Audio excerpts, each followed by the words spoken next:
And I just laughed. I said, "Oh, no, it's not slander if she says it herself." There we go. That's the way to Yeah. start. That's a way to start. Hello, everyone. Welcome to the Kev Ole Podcast. We are live, facebook.com, Kev Ole Podcast, youtube.com, Kev Ole Podcast. We are live now chatting BC politics, federal election, and much more. Of course, you can follow me on Twitter at KEVOLE, subscribe to the YouTube channel, and more. Just give me a quick second here as I do something quickly. We are joined today by Cindy Dalglish. Hello, Cindy. Hello there, everyone. Thanks for How having are me. you doing? I'm a little exhausted coming off a federal campaign and right into a conference, but I'm good. Good. It's been a great week. Good. Well, I'm happy to hear that. Multitasking as we do this, so producing something else as we're doing this. So very, very impressive on your part. Chris Alemany is with us as well. How are you doing? I'm great, thank you. Yeah, it has been a great week. I mean, the election was, maybe not the most useful exercise in the world, but I support democracy. It's all good. I love getting out there.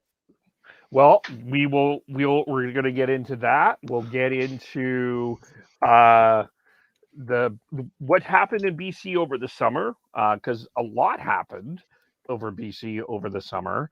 And I also just titled it this way because I think everyone would appreciate it. What the hell is going on in Alberta? So we'll touch on that a little bit later. But maybe we will start with the federal election. And Cindy, maybe we'll start with you. For those who don't know who you were campaigning for, maybe just tell us a little bit about that. How did it go?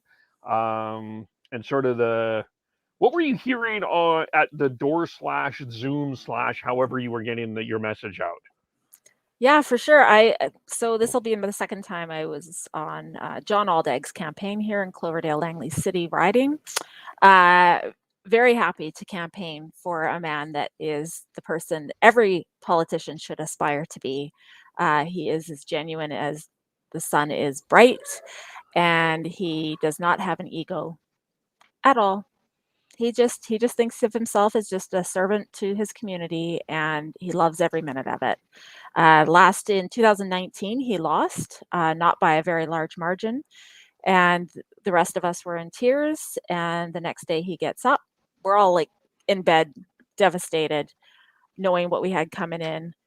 And he gets up the next day and says, "Okay, so how do we make sure I can still support the community? And how do I make sure that people remember me so that if I decide to run again in 4 years at that time, that I'll do it?" And that's literally his energy level all the time. All the time. And his heart is pure with it. He has 3 kids that are teenagers and a wife who is a hospitalist at Surrey Memorial Hospital. So she is insanely busy right now and still somehow managed to help on the campaign and have surgery a week before the election ran. My eyes just bulged there. Did you see that? Like, wow. Yeah. This is a high energy family. And Monday, we got the votes. We made sure the progressives voted progressive, and they made a bold statement against the conservative, who is not your typical conservative. She is not just a fiscal conservative. She's not even just a social conservative. She is so far off the track that she likened medical assistance in dying to the Holocaust. States that there is no, oh, you guys, I hope you got all night, that there is no racism in our community. No, there's no racism problem here. Blank in an all candidates meeting. Let's see. She says that LGBTQ people are unclean and thinks that the lesbian activity needs to stop. And maybe that's why conversion therapy should stick around.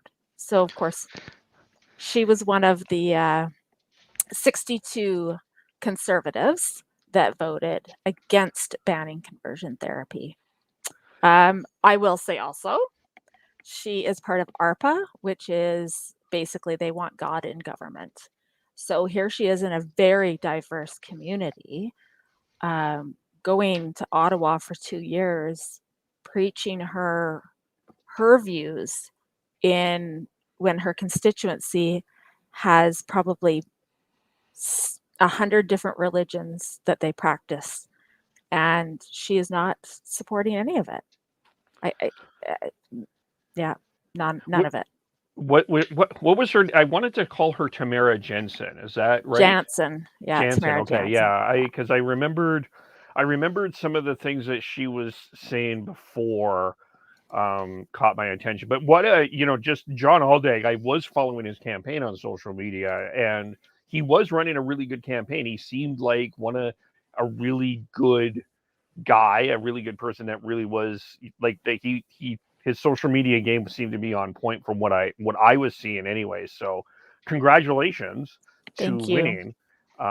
That's and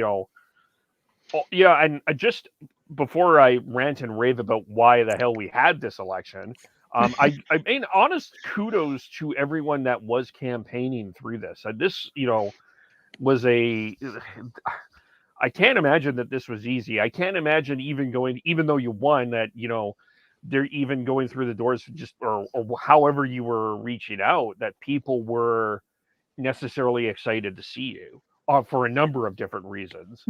COVID, good God, why are we doing this? All that. So, I mean, kudos to going through this process. Yeah, there was a lot going on, that's for sure. I know in our riding it was Gord Johns is this is his third win, I guess, in our riding now. It sounds very similar to yours. He's a stand-up guy, and he took over for someone. You made me think of James Lunny, which I've tried to put out of my mind, but famously stood up in the House of Commons to insist that the Earth was only 8,000 years old, and that kind of thing. 6,000, Chris. It's 6,000. Sorry, 6,000. You're right. Yeah. Tamara is also creationist as well. Yes, cut from the same cloth, we'll say. So, yeah. But that's all I'll go on that. But yeah, I mean, what a crazy election, right? Like, here we are in the middle of a pandemic, and people are trying to get out and knock on doors and do all the things that you do in an election, and you really couldn't for a lot of it. All candidates meetings on Zoom or Facebook or whatever kind of didn't really have the same dynamic. Trying to vote, for the first time that I've ever experienced voting, I voted every time that I could since turning the age of majority, and I've never waited for more than an hour, and I was in line for like 2 hours to vote. Really? So that was surprising. But yeah, I hope at least in that it doesn't scare anyone off who's maybe new to voting or whatever like that. Or like, is this going to be something that happens at the next election? Which good grief, I hope the pandemic isn't still on if we decide to have another election. Yeah. So that was kind of my only worry is hopefully people don't think that's how elections always happen, because that's definitely not been my experience. Well, no. Yeah, I'm in Burnaby South, which is Jagmeet Singh's riding. I honestly, just on a side note, I'm kind of surprised he won, because I didn't see a lot of, like, I'm no polling expert, but I saw a lot more Liberal signs than I saw NDP signs, and I went, that's interesting. He wasn't at the candidates forum. They brought in Peter Julian to speak on his behalf. And it was brought up the amount of times that he has been in this riding, like he has personally appeared, and they were not They were not happy about it. So I was a little bit surprised that he won, but it's traditionally gone NDP, so it went. I mean, I guess that's the other side of that. But I walked out of the polling station. I got there about 3:00. There was one person ahead of me, and there was no problems. I will say, as a campaign person, signs don't vote. And in fact, we had so many Tamara signs in our riding and so few John's, because John's kept getting what do you call that? Knocked down, vandalized, whatever. We started just taking them down. It actually, I think, scared people to think she had support, and we think people jumped up and to get her out. Yeah, I mean, I had no scientific theory behind me, but I do, like, he does probably, like, I know it's tough as a leader, and I know that he doesn't live in the riding, but he probably needs to show up a little bit more. But he also, to be fair to him, that night of the all-election candidate, he was also on CBC, so, priorities there too. But, I guess from,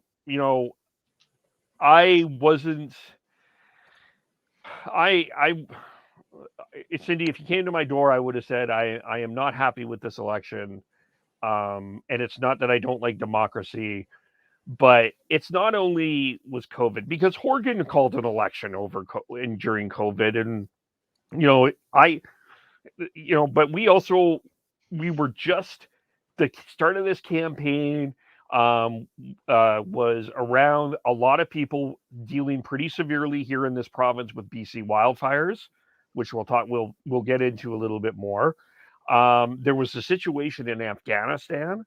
I just think if they would have waited a little bit later in the fall, I don't think that people would have been as angry about they probably would have been frustrated.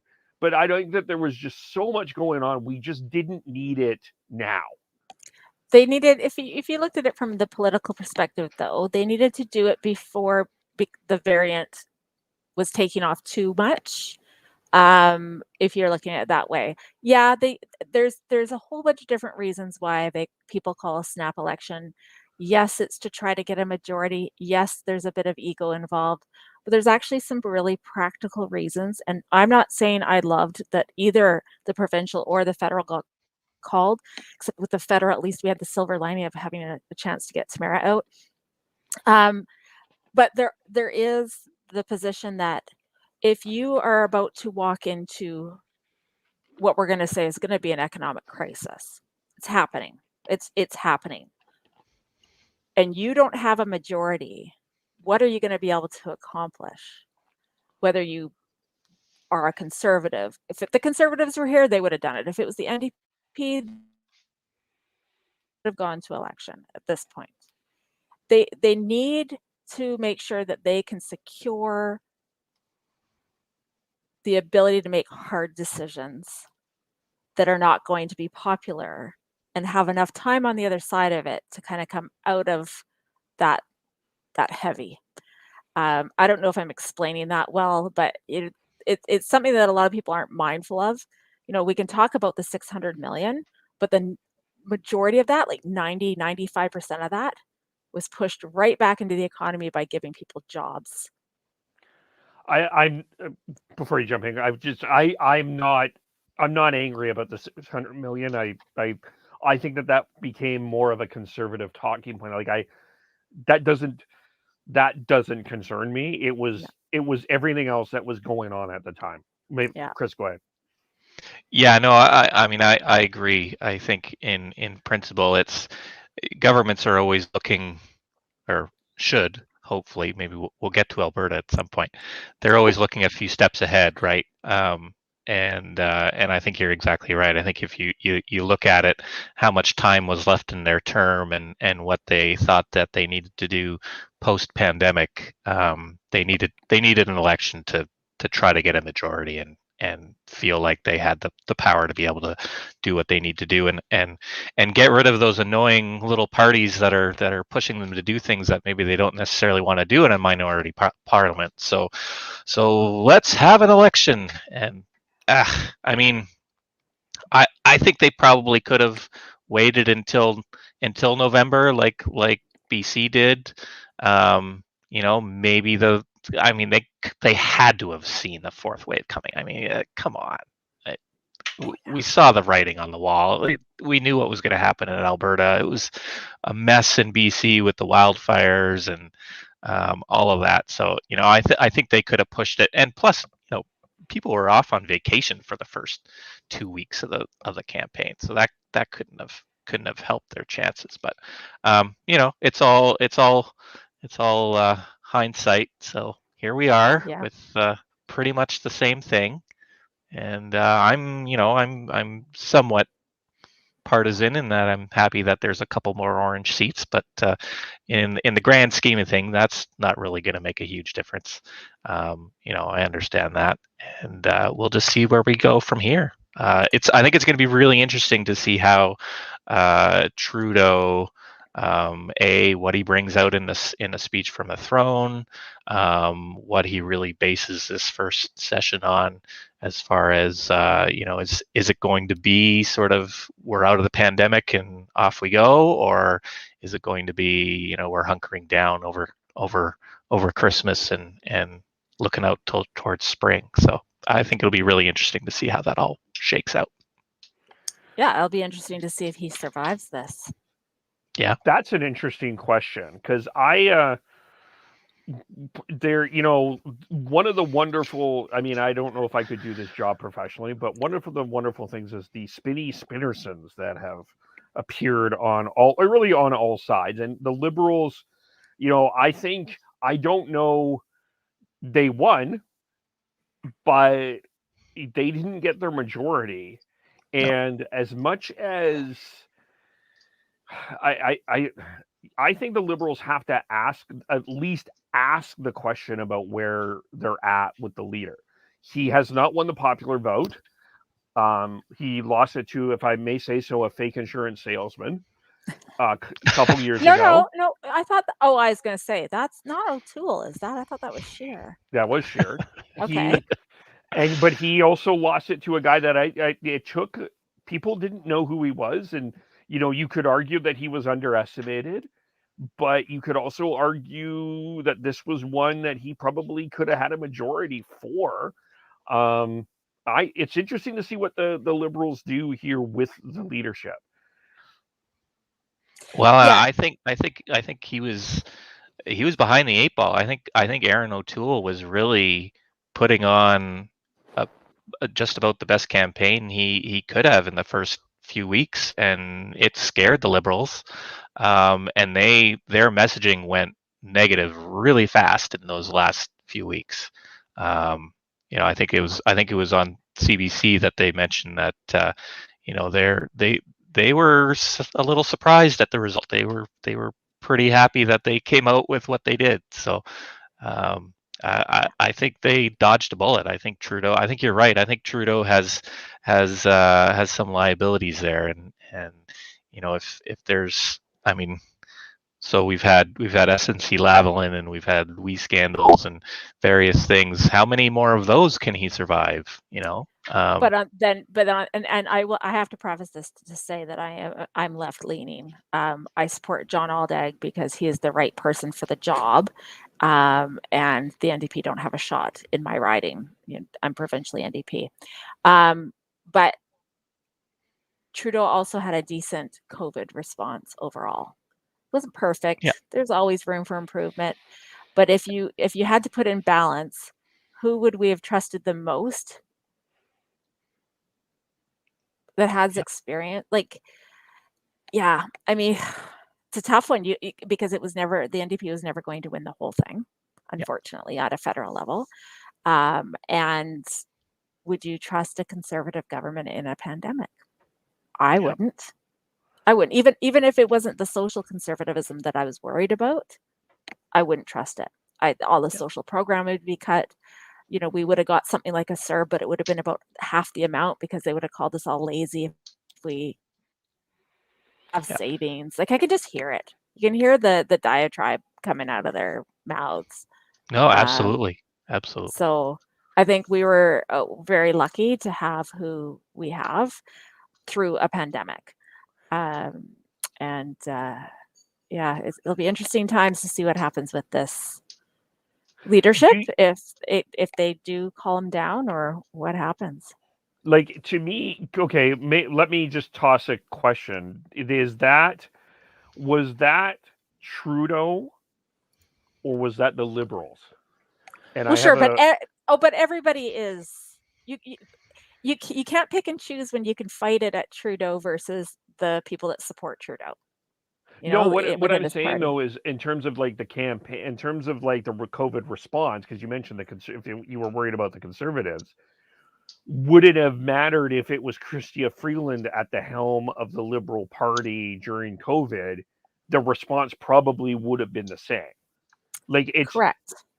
To me, I think overall, like if we were to put a trust on party, I don't think the Liberal Party overall, I don't feel that it's a damaged party. But I think that I wonder if it's the question with the Liberals truly is Trudeau.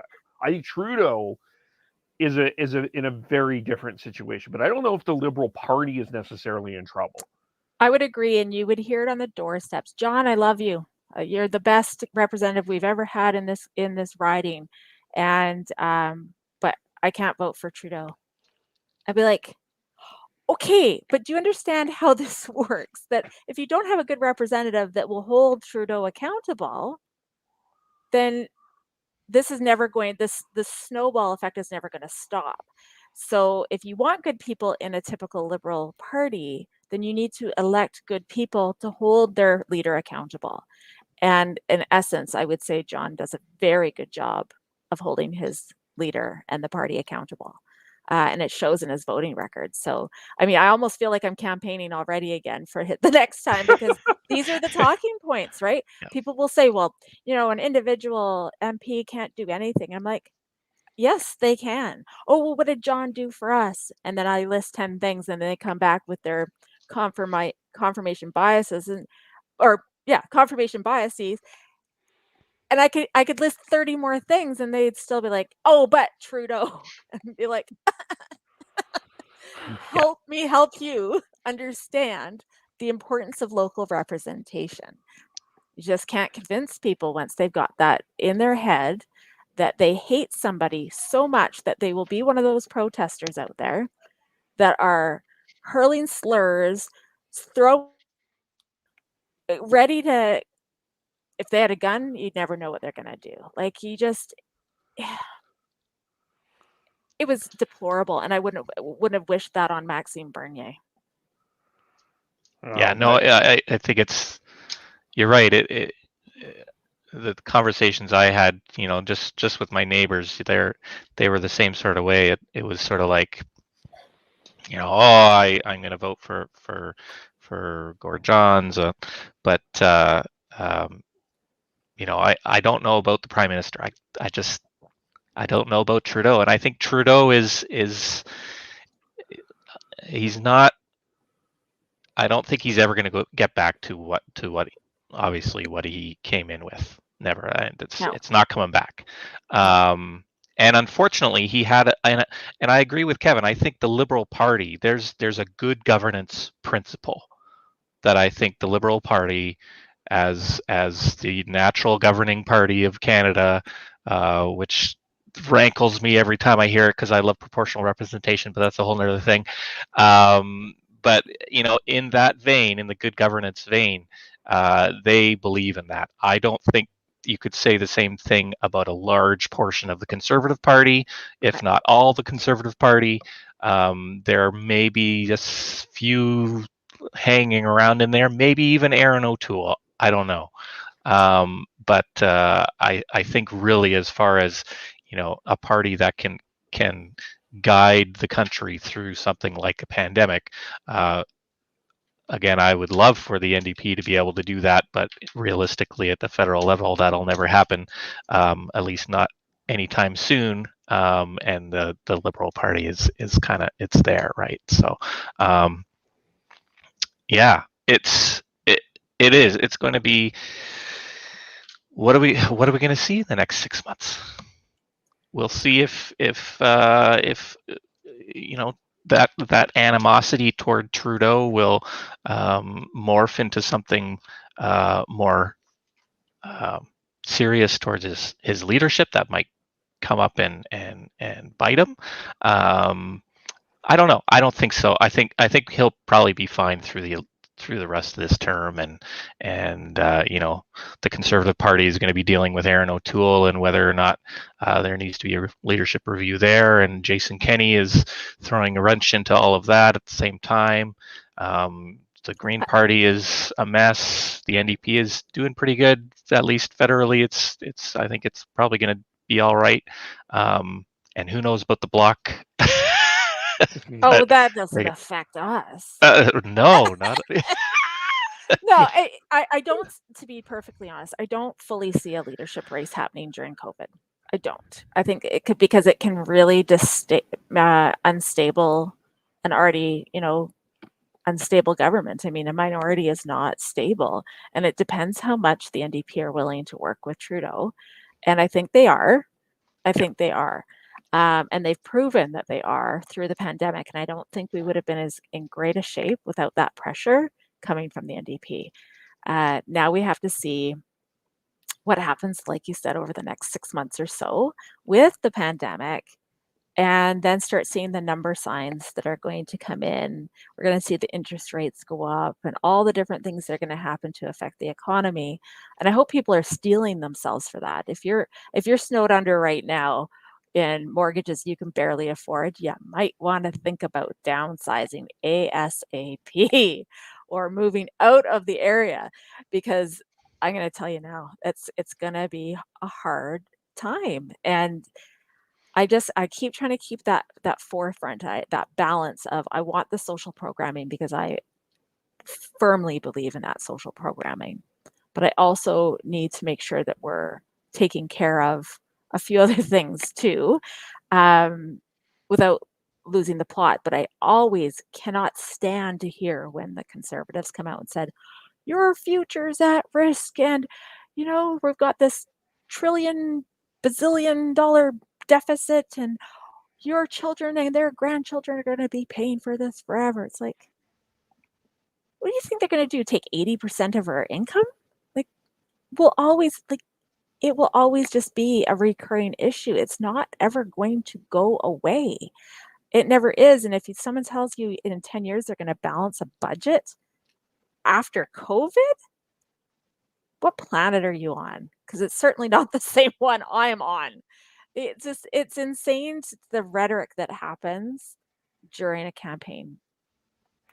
It's just, yeah. Yeah, I mean, we'll get to the NDP in a second. I think the Conservatives are in a very interesting position. And a lot of, you know, I mean, there was spin for sure from the Conservatives. And I mean, they hammered out that $600 million message for the entire month of September. That message was out there and out there and out there and out there. And it was, I mean, it worked. I'm using air quotes, worked, but I guess in a sense that it caused some emotion in people. But I also think the Conservatives are in a, you know, you talk a little bit about the social conservatives, Cindy, but you kind of look at where we're at partly as a country is, I don't know if pure conservatism necessarily is resonating overall anymore. I feel like you can now, part of it is you know, to the province to the east of us here and how that is being handled. But, you know, there's still, you look at the gun situation and sort of how, you know, I mean, whatever your position is on guns, it was certainly, even the most ardent conservative supporter quietly has to admit that Aaron O'Toole, pardon my pun, shot himself in the foot with how that was handled.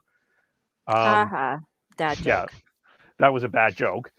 But I Dad. I mean, where the Liberals are sitting right now, I mean, I don't think people that party isn't damaged, but the conservative movement right now, I feel it is feeling a damage. Oh, absolutely, it's feeling the damage, and I think, you look at some of the conservatives that they thought would keep their seats, Tamara being one of them. I don't know how on this green earth that you could possibly have thought that wasn't gonna be up for debate, but they lost some seats where they just thought they were good and safe, and this isn't gonna change anything, and they really need to look inward into what are they, and if they're not socially conservative and they're going to start accepting that social programming is important, then aren't they just the liberals? So I don't know. I think they're a lost soul is what they are. They're a lost soul right now. Yeah, no, I think we're seeing a shift. I think I think it's almost happened basically. I think the political spectrum, what you would have thought of as conservative 20 years ago is now firmly in liberal territory. And we're just seeing this, you know,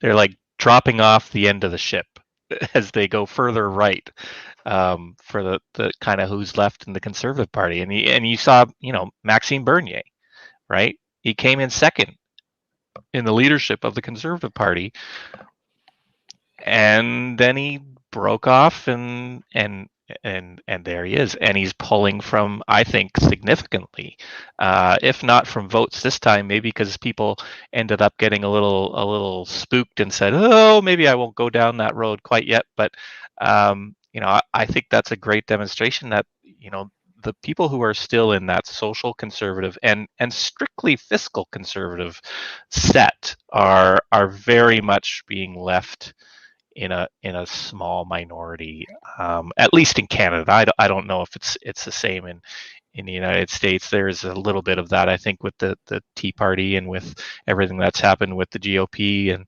all of that. I think there's a little bit of the same thing happening, but here it's, the Liberals have either widened their tent a little for that progressive conservative voter, and I think honestly, we saw with the NDP, with Tom Mulcair, they tried to move a little off to the center and pick up some of that liberal vote. So I think it's all a shift, right? It seems we're moving along, I think, as a country progressively, and that's thankfully, in my view, a wonderful thing. And a few people are just dropping off the end. Yeah, I'm okay with the I call them the dinosaurs dying out. Go on. See you later. You can take your views that harm my family and my friends, and you can just go. It's fine. Thank you. Thanks. And now they're the minority, and they are angry, and they are out there, and they are at hospitals, and they are doing all sorts of just awful things. And it's I mean, that's the extreme of the extreme at this point. But there's a lot of people who are sort of going, well, I would do that if it wouldn't get me in too much trouble, maybe. But yeah. Thank God for social media holding you accountable. The social media shame holding you up there. I just in terms of where the NDP are at. Okay, so they went to TikTok. Jagmeet Wed had some pretty entertaining videos. I know I'm probably not their demographic. No, they're looking for the teens coming up. They're absolutely, they're creating a future for the party. Okay, absolutely. But here's my one problem. You still need votes.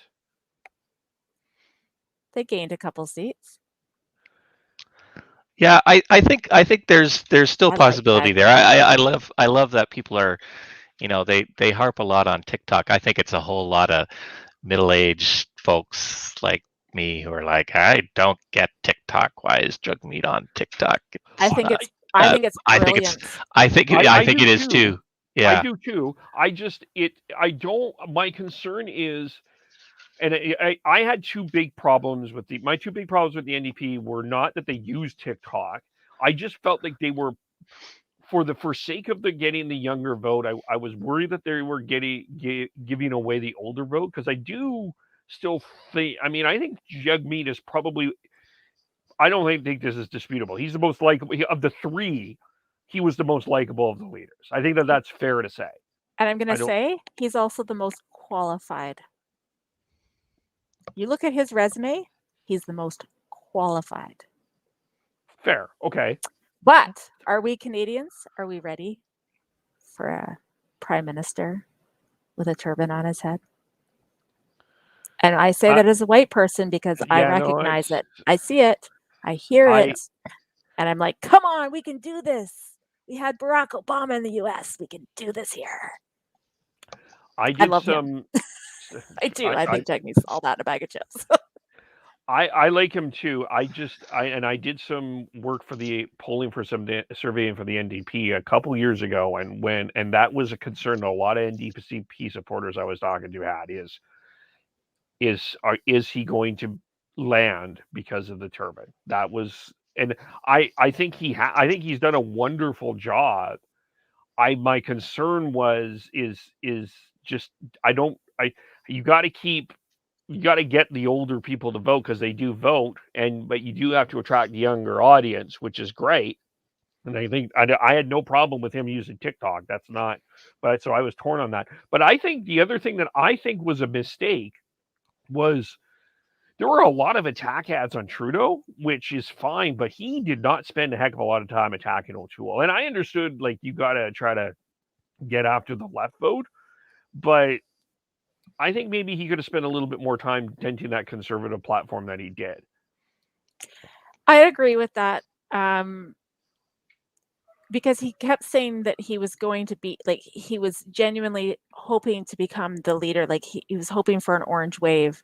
And well, they're in a snap election. That's just way too hard to have that kind of wave. And the fact that they gained seats was a big plus. And that's a showing of the work that they did while they were in the minority situation with the Liberals. But yeah, I think if they feel like they've built enough, if we wait another 4 years for another election, unlikely. If it is another 4 years, I think he's going to have to go for broke and hit both parties hard. And they're going to have to get really crafty, because right now the focus for the federal NDP is really on Jagmeet, and they spent all of their coffers on raising his profile and less so in each riding. And that is something they're going to have to deal with internally. Yeah, no, I totally agree. I think he's reached he's out there. He's in the public eye. Canada knows him. They like him, and that's, and it's been confirmed by poll after poll that he's the most likable leader out there. So that's a win in his column. But I agree, Kevin. I do think he needs to come up with a way of taking his positive message and turning that into real policy that he can push out to the majority of voters, and he has to go after the Conservatives and Trudeau at the same time. They have to take the fight to both of them. They can't sort of play this. They always seem to get stuck in that little box at the end where they're, if it's a minority, are you going to support the Conservative Party? Are you going to support the Liberal Party? That kind of thing. I agree. I think he needs to really be clear on what he wants for the NDP and for a country, the country of Canada, moving forward with an NDP government. He needs to put it out there. He needs to act like he's going to be prime minister. He had a few of those moments in the campaign, but very few. I don't think that was not really his goal, even though he said sometimes, but I don't think, judging by the campaign, that's really what came across. And that's really what he needs to do next time. If we have like you said, Cindy, we need a full election. It can't be done in a 4 or 5 week election. It's just too short. I mean, all of them knew that it was coming at that time, but it wasn't made official. Yeah. But yeah, I think he's been crafting a future for that party with the youth vote and engaging them, because that's something that the Conservatives really struggle with, is engaging younger people. Liberals do an okay job with it, and I think that's riding to riding dependent. But Jagmeet, he really grabs them. And if I think of my teenager coming home and talking about this prolific, articulate, cool, riding on a skateboard, not so much on the shower scene, but the rest of it, that my kid's probably going to convince me how to vote, not the other way around. And that's actually the future I'd like to see. I'd like to see us progressing in that, when I start to have those dinosaur moments where I get stuck in, because, I'm 47 years old, I might get stuck at some point in my life. I won't. But, when I do, I want my kids to push me and my envelopes, right? I want to always remain progressive and learning and open-minded. And I think that that's something that the youth can bring, and that Jagmeet is helping, and that party is helping craft. Yeah. And that's pretty awesome. That's fair. The other, I guess, the one final thing from the federal election perspective I wanted to get into is, I'm not calling for BC to separate from this. Let's be very clear. But it is a little odd to have people drive home from voting or waiting in line to vote and having the election results declared a winner declared when this is happening. How do we change this so this is a benefit to, or this BC can feel involved with the election? I don't think it's something that we're going to get away from. Unless 3 million people show up in Vancouver tomorrow, so that we have the same number of seats as Toronto or Montreal, it's just not going to happen. Yeah, I honestly don't see it happening either. And to be perfectly honest, it's actually a way to explain to people, especially here in BC, how local representation matters. Because the leader is decided, and I had this argument right, left, and center throughout this entire campaign with so many people. I don't like Trudeau. I'm like, good news for you. You're not voting for him. Yes, my vote. No. Before our votes are opened, that's long decided. Oh, what could be a difference between a minority and a majority? I'm like, no, you got to look at the writings. You have to do the work to see that it does not exist. BC will never help decide the leadership. It'll never decide whether it's a minority or majority. It's always going to be basically Saskatchewan over. Saskatchewan's not even really on the running either. But at some point, Saskatchewan might actually have some play there. But Alberta and BC, we don't impact things. Not on a federal level, no. And yeah, it's crazy. Why do we need the results on the same day we vote? I do, as a campaigner. Do you know how exhausting it is? And then to go, okay, we have to wait a week and we can't do anything for a week? No, I wasn't saying a week. I wasn't saying a week. I was saying, like, could we wait until the morning? I mean, some people have to, because the ridings are so tight. And that's where you prove that every vote counts, people. Every vote counts. But you can't, I think that what they could do, if BC wants to have a little bit more of that cliffhanger. I may be a little tired. Cliffhanger. Are you We could change the time. Votes are like, so we could close Ontario early or later and close BC earlier. But we can't close BC any earlier than 7 o'clock. Even that's pushing it. People were still running into the polling station at 7 p.m. when I was scrutineering. Like, it's ridiculous. Well, they already kind of made that change, did they not? I mean, it was what 7:30 our time when everything else closed, and it was only like half an hour, wasn't it? Or was it an hour? The polls closed 9:30 Eastern in Ontario. So they did extend on that end. Yeah. I just,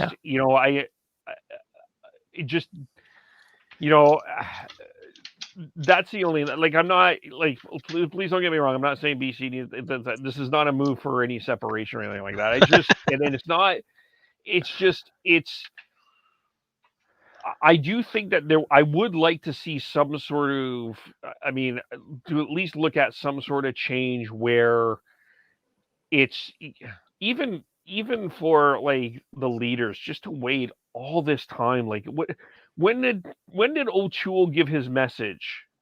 When did that start? That started like at around 9:30 our time. No, it's late. That's late. We didn't even know if John had won yet, and I wasn't even at the banquet hall yet. So, like, I was still coming out of the scrutineering, like, because the poll worker was going 1, 2. I'm like, oh my God, hurry up. I want to know what's going on. You're not allowed to use your phone. So it's pinging and it's making all this noise and I can't touch it. I'm like, oh my God, what's going on? We have no idea what's going on. And in that poll that I was in, it was a 3-way race. Yeah. A 3-way. And the only scrutineers there, Liberals and Conservatives. And we're both looking at each other like, what is happening here? Thank goodness we were just an anomaly.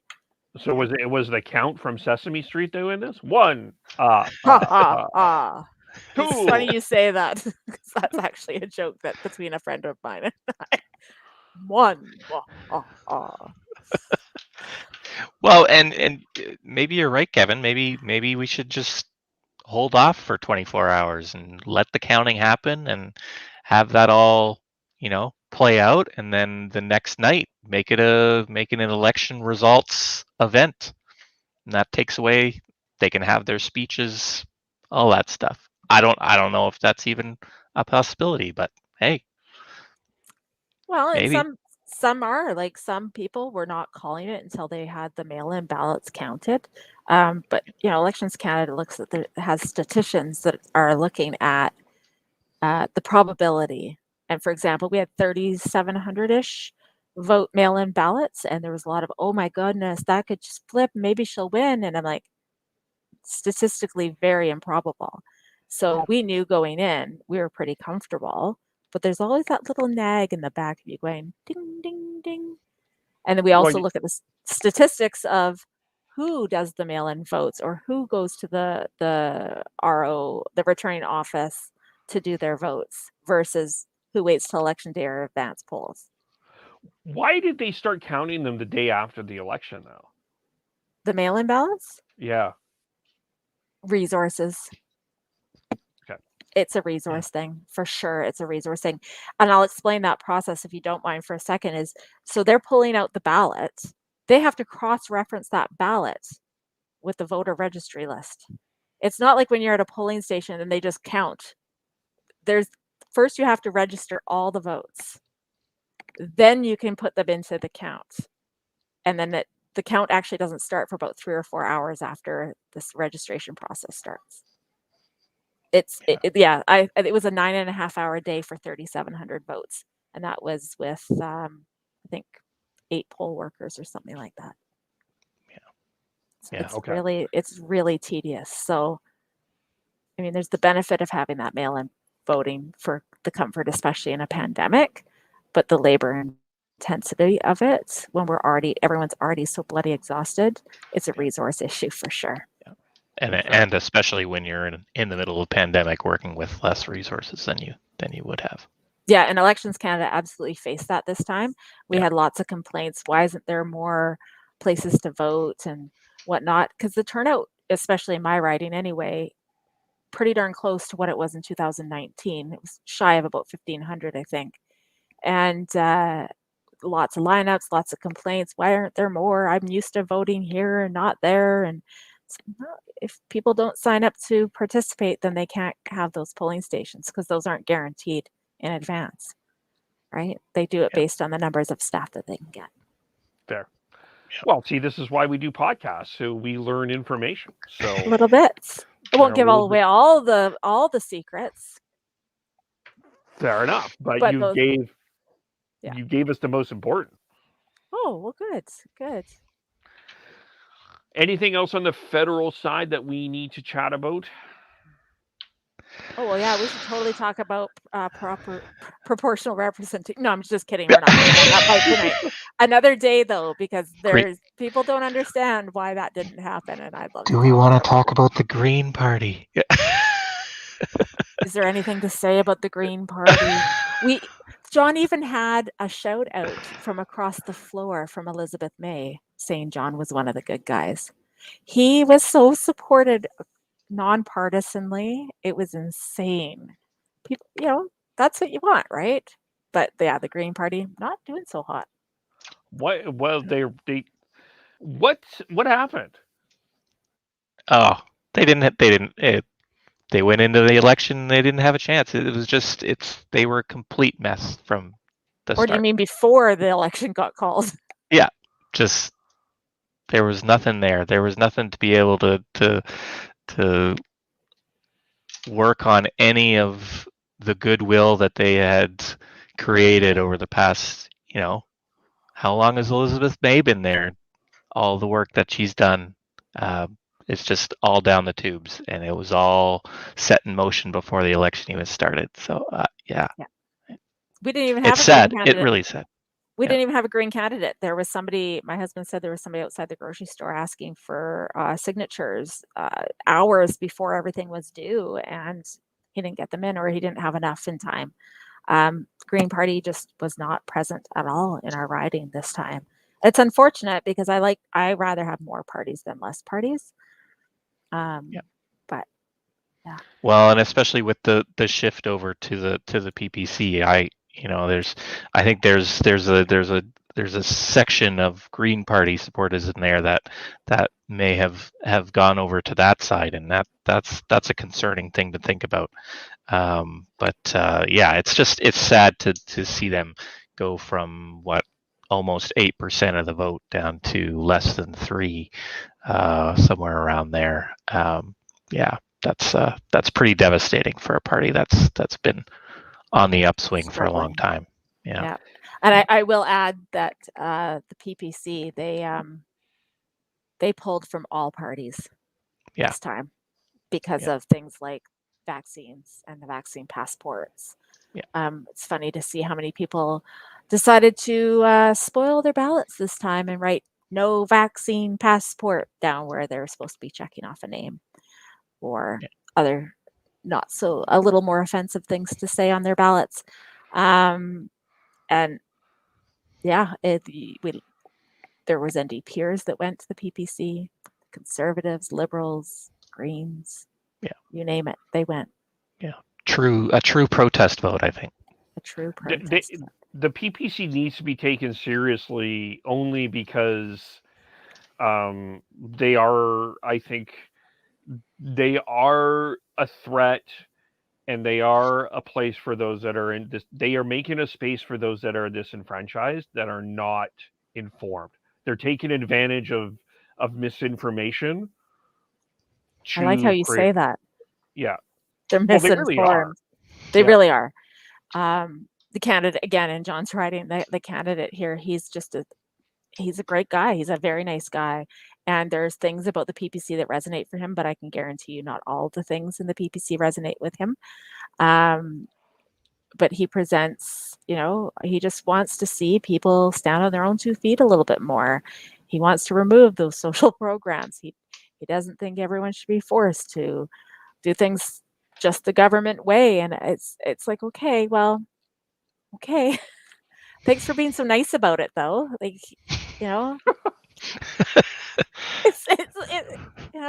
Literally. At least he was nice. Yeah, one of the all candidates meeting, you get that 2-minute speech at the beginning, and he took 1.5 minutes complimenting how John has supported his community. So John went up to him afterwards. He's like, "Dude, that was very nice of you, but you're probably not going to want to keep spending time on me." If you're really learning how to do this, a little advice. But like I say, he's a genuinely nice guy, and he's not full of ego. He just has a thought process and feels like others might have that thought process, and we'll try to represent that. And if that's the thought processes that you have, then you do want that representation. Fair. Yeah. Yeah. I'm sure there were decent people running for the PPC, but I especially after what Maxime Bernier did this week with journalists and putting out emails. Chris and I, when you said that there's some good people in the PPC, right? I mean, I'm sure that there's some people. Maybe let me reword it this way. I'm sure that there are people that think that they're good people and have probably they. Let me reword this again. It's not that they're not good people. Can I just come out and say it? They're not necessarily all white supremacists. There you go. No, but and they're not all social conservatives either. No. Yeah, no. I that's what I'm trying to say. I'm sorry, I'm stumbling through this because I really don't know how to describe them. I think the best way to describe them is almost a way that what this guy sounds like, Cindy, it sounds like a guy that has never been through a political process before. Well, this is his second time. He ran in 2019. He increased his votes by more than double. I think from 900 to 2,400. Okay, so he has some political experience. Yeah. I don't know how much work he does in between campaigns, though. I mean, they're not resourced. They're not supported within their own party. Right? Well, and I think third time's the charm too, right? It's the last election was very much, okay, Maxime is kind of off doing his thing. He's making this party. See how that goes. Wow, he got a whole bunch of candidates. That's interesting. This time it was like, okay, we're in a pandemic. People are really, really pissed off about a few things in some cases, and they've found this party to go to. It's election number 3 where we're going to find out whether does Maxime Bernier have the ability to actually create a party that can coalesce around itself and start to become something rather than just the angry crowd that was just looking for somewhere to vote. Yeah. I'm maybe the most diplomatic. I'm going to stick with misinformed. Misinformed is that's what they're running with, but that's what the party is trying to attract. They're attracting people on misinformation and sort of this perspective that the mainstream media is not giving full information, and they're not to be trusted because they lean left. So that's what they are working. That's been their whole modus operandi. Yeah. I agree. And so let's move to provincially. I guess let's start with COVID.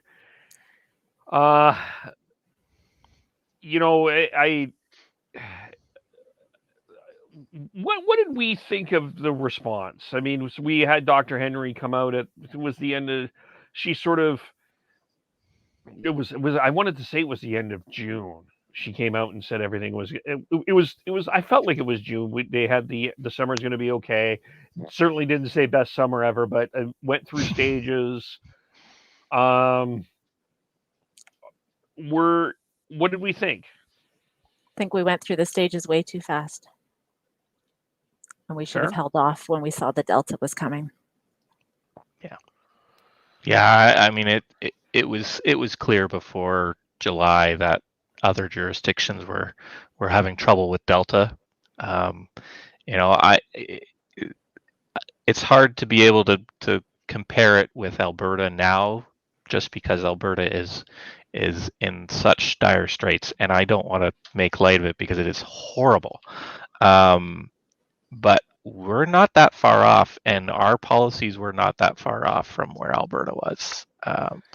I think we're actually lucky that we're not as bad as what Alberta got to. If we had the maybe the breadth of distrust in government as they have in Alberta, I'm not sure that we wouldn't be there right with them. We're seeing it in the north with the amount of people that are now having to be transported down from there to other hospitals. The rate of vaccination up there is just not good. So yeah, we just moved too fast. We moved too fast in the summer, and we thought it would be all okay. We thought we could have our little bit of vacation, and then sure, it might come back in the fall, but we'll deal with it because we'll be well vaccinated, and it'll be fine. But here we are with schools going back, and we have one outbreak in Chilliwack officially, and lots and lots and lots of questions about how much COVID is actually out there. Yeah, and I think them pivoting when they finally, fairly quickly heard the message from parents and administrators and school boards about not sending the notices home, that was the wrong thing to do. They pivoted, and I'll give them credit for that. I don't know, I always think that my anxiety is better when I'm informed than I am when I'm left in the dark. So for the health officer, to think, well, it was creating too much anxiety. It's like, no, I think anxiety usually comes from a lot of the unknown. That's funny you said that, because Alicia, when we talked about yesterday on the BC wildfire, she said that same thing about her anxiety ramped up because she did not know what was going on. Yeah.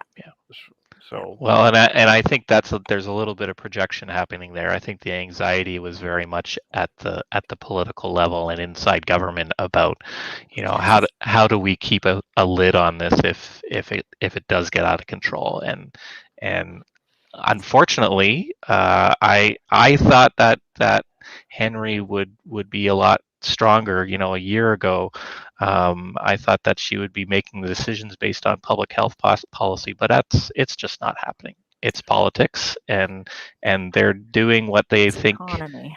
It is, and they're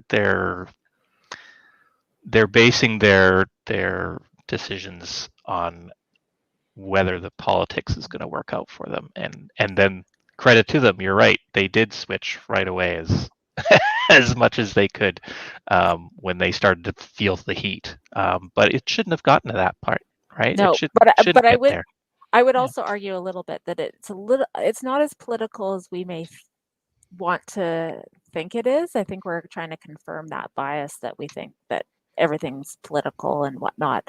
I think that when you talk about what the public health officer is responsible for, she's responsible for the health of the entire province. That means the economical health as well. And when you have to weigh all that out, would I've liked her to have done things a little bit differently, or slowed the phases down a little bit and all that? Absolutely. I don't think she's done bang on. But when I try to balance it all with the economy and the future of health of the province, I don't think she's too far off. And just from the understanding with the insides of the NDP and the political process, they are being really quite hands-off as much as they possibly can. And I know that doesn't go over well when we say that, but I can attest to that in a lot of ways. But she has to be mindful a lot more than just the actual medical health of the people of the province. She's responsible for the overall health of the province. And people don't seem to understand that. Yeah, I don't know. That's hard for me to reconcile, because you look back at the flu 1918, It was that. I wasn't alive yet. No, neither was I, thankfully. Although I don't have any hair, so Just to confirm, I wasn't either. But it was all, Yeah. it was the same idea: economy versus health. I think a public health officer should be concerned about the physical well-being of people, and there shouldn't be economic factors until we're a lot further down the road and we have a lot more certainty about where we're going. I just don't see the precautions that precautionary principle is what's missing for me.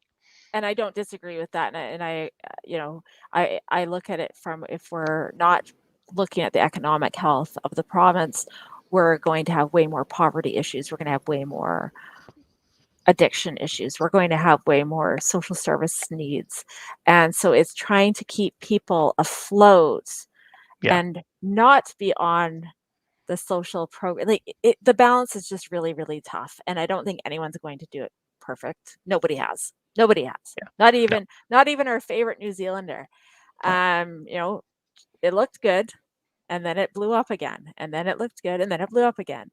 But I think that ability to pivot a little faster needs to occur.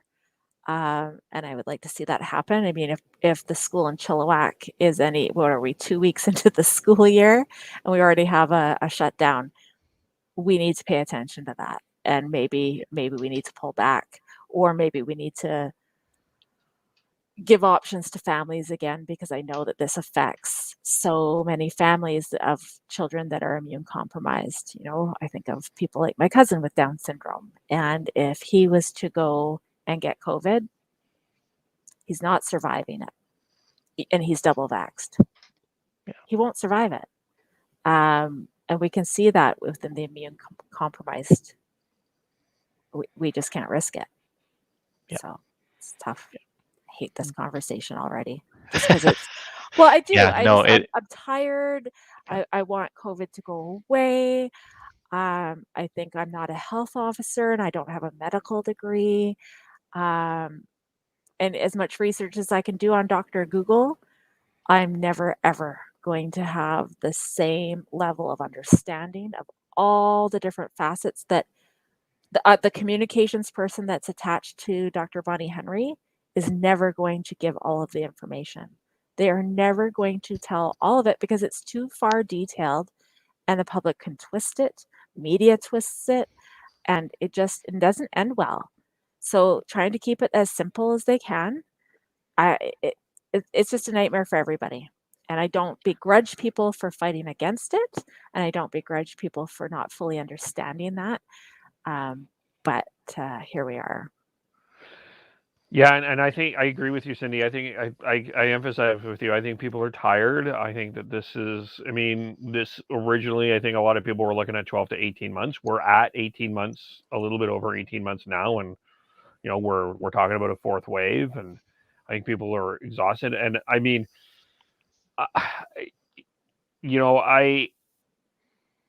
I've appreciated both Dr. Henry and Adrian Dixon, that the way that they've, as much as they can, have communicated as best they can the information that they could.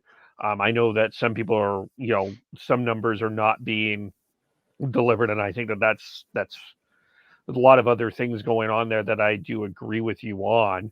But at least, I appreciated that at least there was stages. At least I think that was at least a very pragmatic approach. It's like, okay, if we're here, we'll go here.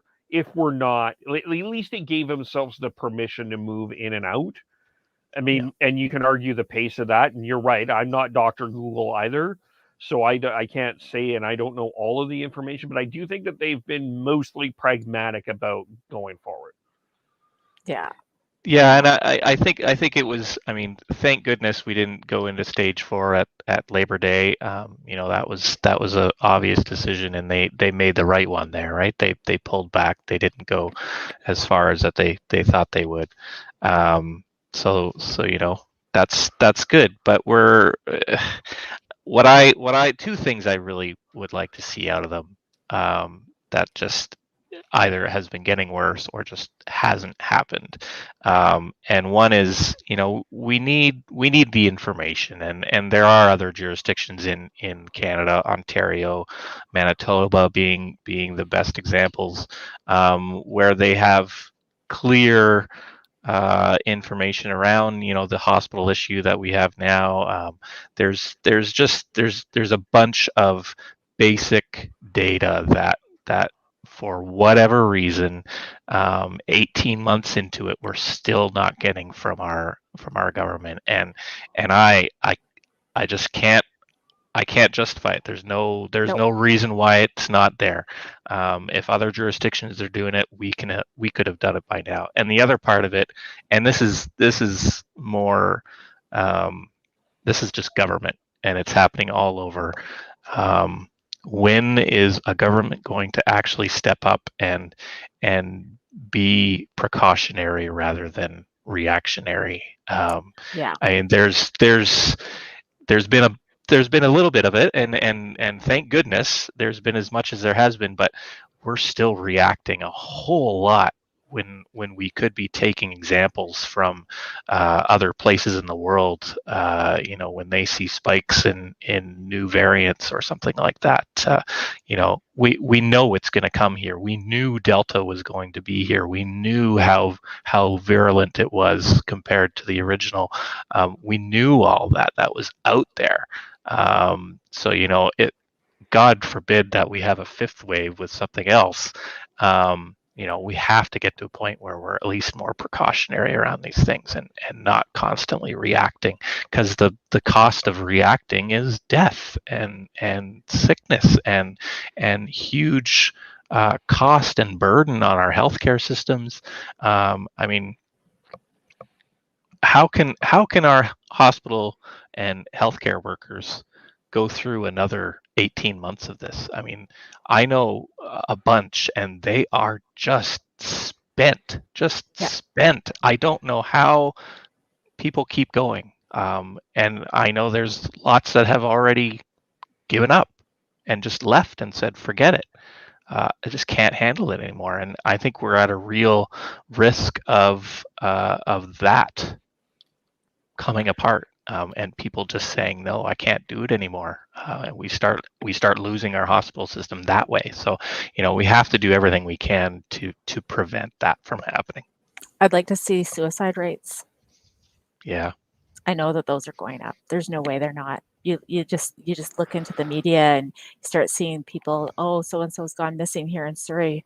A well-liked community guy, and I can't think of his name off the top of my head. Yeah, the pressure just becomes so overwhelming, and the anxiety, and like you said, the whole not misinformation, but lack of information, that raises our anxiety. And when we don't have that, like, give us the information so we know what we're dealing with, and then we're in a better shape. It's like you're gonna go get a diagnosis of any kind. 50% of your anxiety goes away as soon as you have the diagnosis, even if it's dire, because at least you know what you're dealing with, and there's not all this guessing game. It applies here too, right?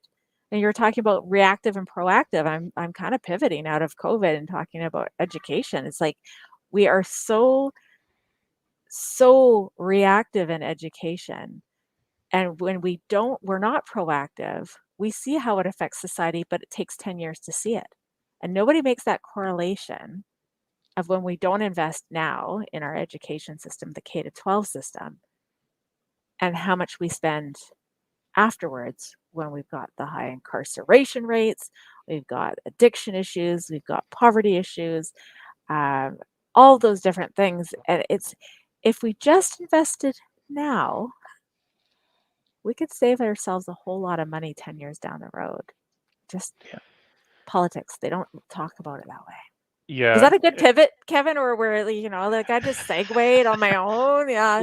Apparently, this is not the Kev Ole podcast. This is the Cindy Ole podcast. People, it goes where you want to go. But on that though, I think where I agree with you for sure. Well, I was just thinking back. I mean, back 18 months ago, I saw a lineup at the liquor store. And I was, and you may, and it was because everything was closed and you wanted to make sure you had everything. But wasn't that, to me, you talk about the addictions, you talk about suicides. I mean, we're not talking, I don't think we've talked enough about all of that and how that is impacting people. I mean, I think we all kind of joke about that lineup at the liquor store, but shouldn't that have been a little bit of a red light for us? Yeah. Mhm. And Well, we the don't. rise in domestic violence. Yeah. Huge, Yeah. huge, and less places to go. Yeah. I mean, yeah, I do not I do not begrudge what Dr. Henry has had to go through for sure. And from an education perspective, even too, like the challenge is there on Oh so yeah. many levels right now. Maybe keep going. Well, we could argue all day about whether schools are supposed to be daycare or not. The fact is that they do support families to have jobs and be part of the economy. And when you're closing schools down, you have to look at the economic impact of that, because it just snowballs that poverty level, and then the poverty level affects the physical and mental health of the families and the children, and then the snowball effects happen. You become more compromised. Like it goes on, and we just don't we always look at the one issue at a time. It's like, oh, there's this issue, we'll deal with that. But that issue affects 20 different issues, and we're not paying attention to all, like, the whole context and the bigger picture of everything. And we do that all the time. It doesn't even matter what the topic is in government. We do it all the time. Examples of the federal funding for Indigenous programming. And so Ministry of, what is that? The social development and poverty reduction decides, okay, well, we're going to put some of that money into an Indigenous teaching assistant certificate program. Ministry of Education wasn't participating in that. Ministry of Advanced Ed, not participating. Yeah. They're just doing their own thing. It's like silos. We're all in silos. It's like, and then this program that they're doing is actually not Indigenous endorsed. Just like things like that. There's just so many moving pieces, and we have to do a better job of talking to one another. Well, and maybe one of the extremely optimistic thoughts in my head out of the pandemic is that because we've had this probably the most collective action as a country and province that we've seen since World War II. It's been a situation where all of a sudden government had to act as one and take in all of the issues at once, and hopefully, in my very optimistic view, there is some good that can come from that, and some barriers that are broken down, and realizing that there are commonalities in problems across ministries, across issues that can be better addressed in a comprehensive way across those ministries than trying to pick at it with the social development or addiction ministry or the Ministry of Health or whatever, right? Pray that something good comes out of the pandemic, and if it's that breaking down of barriers, then at least we can get something out of it. Yeah.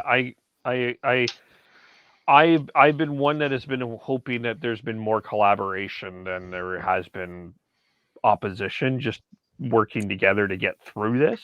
And I think there has been overall, for sure. I really do. I think the BC Liberals have been pretty quiet overall.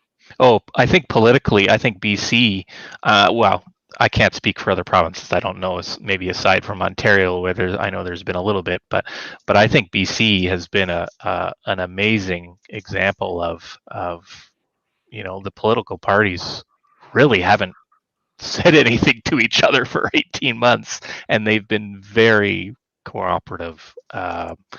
First with the minority situation and the confidence and supply arrangement with the Greens.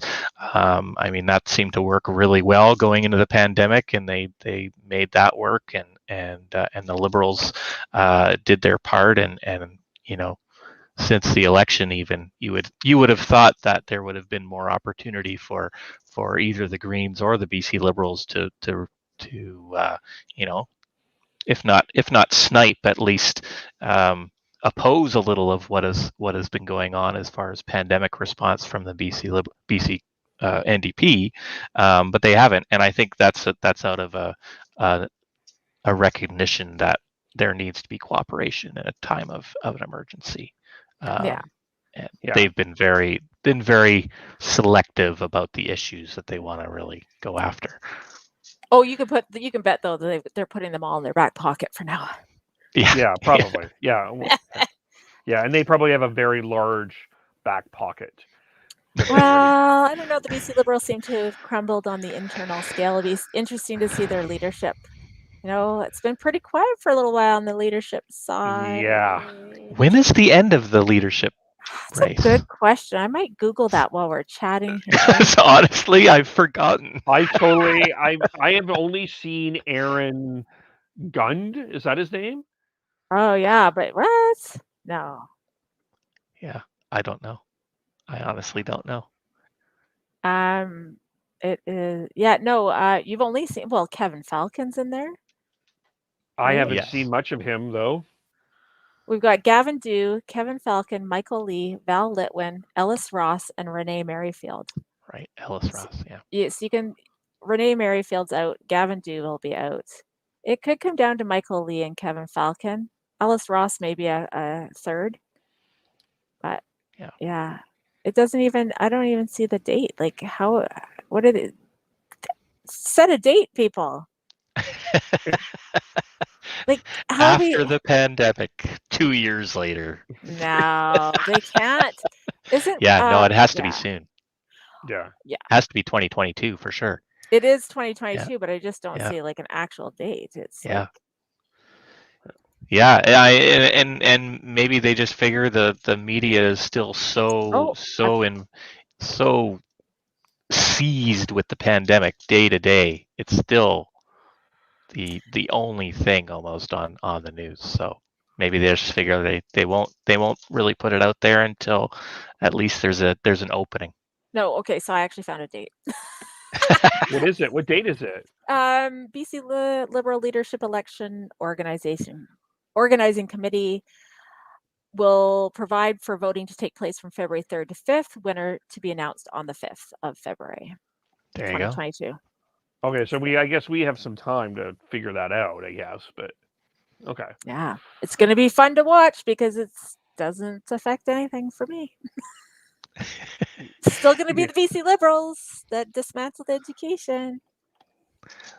It'll be very interesting. I think it's going to be super interesting to see who. I mean, I would assume Kevin Falcon is the front runner, but boy, does that ever bring up a lot of issues from the past. The NDP will have lots of fun with that. Yeah, I don't think the path to victory for the Liberals right now doesn't seem easy in any way, shape, or form. I'll say that. You know what? The NDP, this is an opportunity for them. But when it comes to election time, I'll be screaming at my own party if they start bringing up stuff aside from dismantling education. If the Liberals start saying how good they were at education, if they start bringing up stuff from like 20 years ago, I'm just going to be like, you've got new material. Please use new material. Yeah. But yeah, education is just one of those ones that was so damaging to this province that. Well, and I think the BC Liberals have a huge amount of work to do on the grassroots side of things, just to rebuild their party. In this riding in Alberta, I know there's, it's the same folks who've been around there for a very long time, and there is not a lot of new blood. Like very little. They can't do it. They just for some reason refuse to understand that there needs to be a bit of turnover. I mean, yeah, some of the bigger players are out, like Rich Coleman is out, and but he's still under investigation right now, right? Like there's so many unresolved things within the BC Liberals that, I don't know, is bringing Kevin Falcon back, is that really the right move? Maybe an Ellis Ross is the better choice. I don't know. It depends who you talk to, because you've got those. I have some insider people, but when I talk to them, they're just like, "Oh no, Kevin's the best." I'm like, "Is he though?" Because from where I'm sitting, it's not the right move, and it's just bringing the old back in to recycle them. It's no different than bringing McCallum back in Surrey here just to ruin everything. Oh, it's the worst. I swear, I don't understand how he got in. But just we how do we create space for people to become politicians when everybody says politicians are just terrible human beings? Well, and not only that, like I'm gonna run to that position. yeah, and people are just going to find ways to expose past. It's especially for women, there are threats. It's not easy at all. Oh, At I all. can't wait No. to see what they bring out about my teenage years. Yeah, no, it's I mean, getting back to the BC Liberal kind of trying to reinvent themselves, they just need to get out of the what is it? Either a real estate broker or no. It's always the same cookie cutter approach, and they just don't have anything new. So we'll see. I mean, the leadership race, sometimes leadership races expose different things in a party that the public hasn't seen before. Maybe there is a youth movement inside the BC Liberal membership. I'm just putting it out there. I don't know. Well, if you subscribe to the philosophies within the BC Liberals, which really they shouldn't have that name, they need to change their name to be more not liberal, because the confusion still is hilarious. And I will say that even on those ballots in the federal, there was MLA names on there that they would handwrite in. I'd be like, you don't know the difference between federal and provincial. But yeah, they need to rebrand. They need a new name, and they need to figure out who they are. Because right now, I don't think they know who they are. And therefore, how are they going to gain people to buy into a philosophy with a leader that has been around the block a few thousand times? They need that freshness. They're never going to get them, but they need like a Jagmeet type kind of character. Somebody that's a little bit more hip and, fresh. I don't know. Like, it's just, yeah. That's what Aaron Gunn is trying to go for, and I don't think that that's working. I don't think he was on there. He wasn't on the list. Gavin Dew? No, there was someone. Oh, I can't remember his name, but there was one of the leadership candidates. I want to say his name was Aaron. Sorry, I sound really prepared as a podcast host. I was trying to remember his name, but he was trying to sound hip, and I'm like, you're a YouTube vlogger. You're not a leader. I'm looking at the names here. You've got Gavin Dew, Kevin Falcon. Nope. Michael Lee. Nope. Val Litwin. Nope. Ellis Ross. Nope. And Renee Merrifield. There is nobody else. He's not else. running. It was someone else. He's not. It is not on the list. Yeah. Yeah. He must not have been approved because these were officially approved candidates. So. But I do agree with you, especially on the like when I moved here, when I started kind of paying a little bit more attention to BC top politics and then moved here, I was always thinking that the Liberals were left, but they seem more right, and I was confused by this. I'm like, why are you Liberals? You're not liberal. No. And I don't put it past them to just keep it the way it is so that people are still confused, because I think that helps them, honestly. It does, but it also screws the federal Liberals. I'm surprised the federal Liberals haven't come out and said you have to change your name. Yeah, I'm sure if there were such thing as well, there is, but if they could somehow copyright just the word liberal in Canada, I'm sure the federal Liberals would be all over it, because I can't No imagine that they kidding. like being associated with BC Liberal policy in a lot of times. Yeah. Although at the same time, then you have Christy Clark, who was by all accounts quite happy to run with Trudeau at that time. So I don't know. It's yeah. Horgan's working they need well a. with Trudeau as well. He is. Yeah. Yeah. Now yeah, the chair of the what is it? The Council of the Federation or whatever it is. He's now chair of. Yeah. Yeah. Yeah, I didn't see what that press release was today. What that was Yeah, coming out. they're calling on the federal government to provide 35% of transfer health funding. I think Horgan used the word long term. I missed some of it, but I think long term care was a big conversation. And one of the things I appreciate is and the other thing, just in terms of it, like in terms of provincial communication, I've appreciated that. In comparison to our friends next door, like whenever they've criticized the government, it's been in a very diplomatic, constructive way, not we hate you and you should get the hell out of here. Yeah. Well, it's just so toxic. The partisanship in Alberta is so toxic, and they're just so so anti Trudeau, B, so anti Ottawa, and Kenny just plays to that like nothing. Right. Well, let's go here. I'm going to read this headline from Twitter. It's going to make you cringe, but I'm going to read it because I think this may be a place where we start. We can only keep pace in ICU because patients are passing away. That is from AHS President Dr. Berna Yu on how they are maintaining ICU capacity. Absolutely disgusting. Yeah. So sad. I mean, reality for them, but disgusting that they let it go this far. Yeah, and I saw a comment on Twitter a few days ago. They said it's war. It's like they're in a war right now, and that's what happens when you're in triage in a war. Is you can only keep up by the people that are passing away on the other side. It's awful, and it's all down to mismanagement at in the government of the province. So.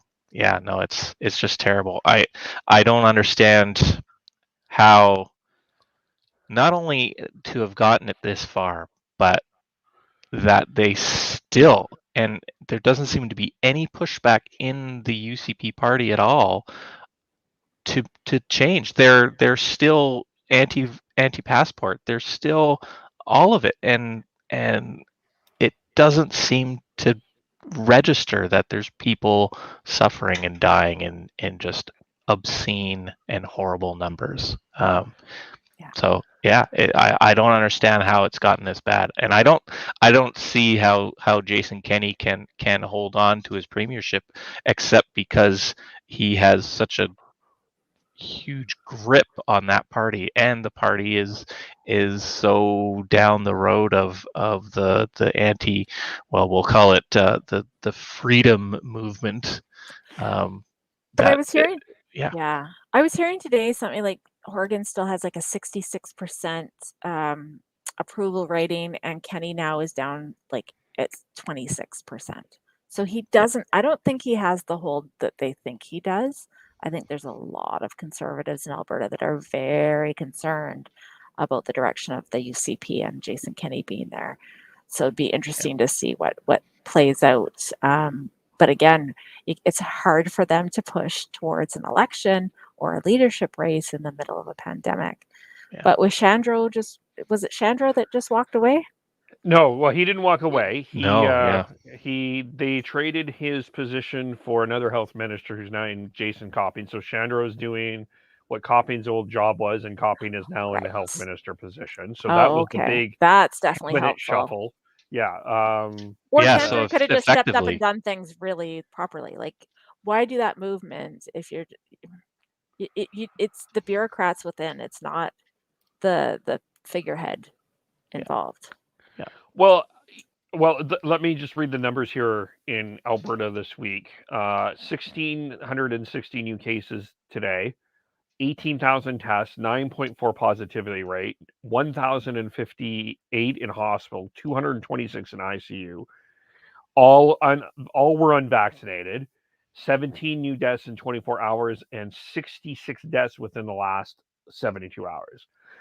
Yeah. So, I mean, yeah, this looks like a very clueless and almost unfeeling, incompassionate sort of leadership from Alberta. Like, I mean, I guess another thing, I guess, I'm going to have to do some comparison here. So give me just a moment here.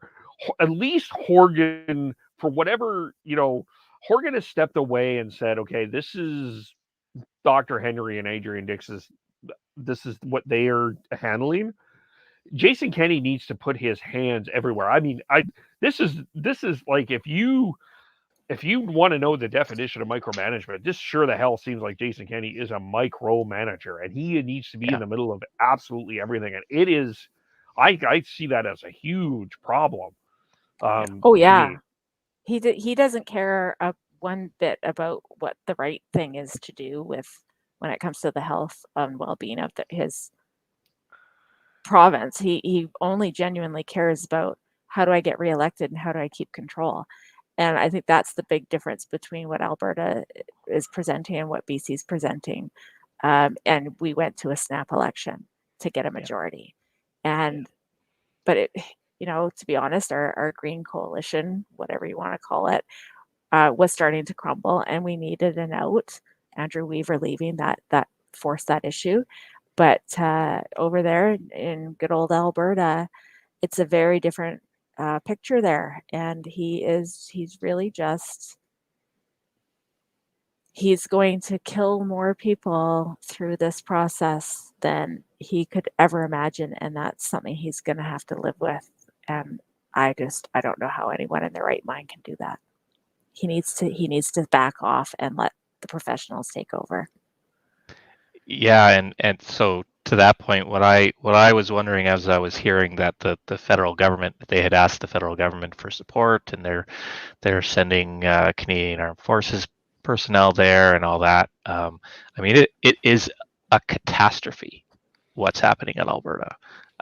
There's no other way to describe it. And if the Alberta government doesn't get a handle on it, or can't get a handle on it, or Jason Kenney just refuses to micromanage his way out of it because of whatever ideological hang-up he's got, is there an opening here for the federal government to say, you know what, hold on, we need to come in and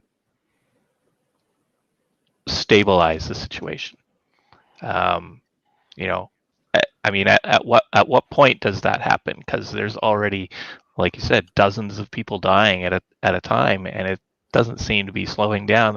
There was Calgary, Naheed Nenshi and the council there put in some restrictions in order to try to stem the tide there. But at some point you gotta wonder if there's a breaking point. I hope that Kenney comes to his senses and is able to put in restrictions and be able to put some sort of lid on it. But it can't go on. I'd like to see Trudeau walk into the province and go, okay, like, I don't know what the jurisdiction looks like. And neither do I. Yeah. Could he go in and say, okay, we have to take control of this because you can't. We've given you all the tools. We've given you the resources we possibly can. You're not acting, and we need to now take control. I don't know how that would work. Yeah, but because it's a catastrophe, on the edge. and Yeah, it's on the edge. If there's not something done, their entire hospital system is at a breaking point, if not breaking already. Yeah, surely those are conversations that are being had. Yeah. Well, I'm being from Alberta. I can tell you, and I even see this on Twitter. It doesn't matter what political stripe that you are wearing right now. There is so much anger on how this has been handled. Like it's just an exhausted sort of frustration that it's just, even go back to and apply. I mean, as far as we know, I'm going to precurse this. As far as we know, no one in BC decided to take a trip to Hawaii over Christmas last year, but you had the whole Aloha Gate. I mean, it could have happened and no one got caught. I mean, that is possible, but I'm not, that's why I said it that way. But you had the whole Aloha Gate that probably, and Jason Kenney justified that at the time, and he said, well, it wasn't wrong. You could travel at that point. That probably would have been a point to at least for someone to say, dude, what are you thinking? And then you had the Stampede situation where, I mean, I know Cindy, I know for sure you're not a Stampede fan. I understand where from a Calgary perspective that the Stampede is somewhat of an economic benefit for the community, but there was nobody like in Alberta. They weren't like, I mean, when I was there, for a quick trip, and I mean, some people were celebrating Stampede, but it wasn't overtly, it didn't really matter. But I think at the very least, if you were going to bring back Stampede, to bring it in the beginning of July, as opposed to maybe a little bit later, seemed to be like a poor decision at the time, and it really turned out to be a poor decision. It looked like to me like they turned off all the switches just so that the Stampede could run, and then they're like, okay, now we're going to put a few more restrictions back on because the Stampede's over. It's like, yeah. I can't win, gentlemen. Yeah, we got to wrap it up. Children to put to bed. Okay, well, yeah. We got to break all these topics up a bit more. We need to do this again, like in a couple of weeks or something. Okay, we'll revamp in a couple of weeks. I don't know if there's any. I guess maybe it's. I'd like to. I'll wrap up. Well, we'll wrap up here is, and I didn't even realize how long we were doing. Oh yeah, it'll be about an hour. Well, good. It's so natural though. Like I could talk to you guys all night, right? It's not a lack of want. For sure, I totally understand. But I would like to do at some point. I'd like to kind of put it out there to do a BC Alberta kind of conversation, because I think there's probably a lot that we can learn from each other. Who are you going to get with from Alberta? I'll find some people. I know a lot of people in Alberta. I'll find some. Perfect. This could be fun. It could be fun. Well, let's leave it here. Just quickly, how do we follow everyone? I am on Twitter under my name, Cindy Dalglish. Can't miss me. I'm also on Facebook. I think I have an Instagram account, but I don't use it, so you probably won't really find me there because I can't handle any more social media. And I also, Cindy Dalglish at gmail.com if anyone ever wants to get a hold of me. Yep. Chris Ale Canada at Twitter. It's the best place. ChrisAlemany.ca too if you want to be really geeky around a blog and things like that. Nice. It's almost 2005. Yeah. Yes. Yeah. It's Substack now. Even I have a website, but it's a private one now because I haven't done any updates on it. I haven't. Take it down. I'm thinking about that too. KEVOLE. Subscribe on YouTube. Subscribe wherever you get our podcasts. I really appreciate you guys coming on, and thank you very much. And we will talk to everybody really soon. Awesome. Thank you. Thanks, Kevin. Thank you so much.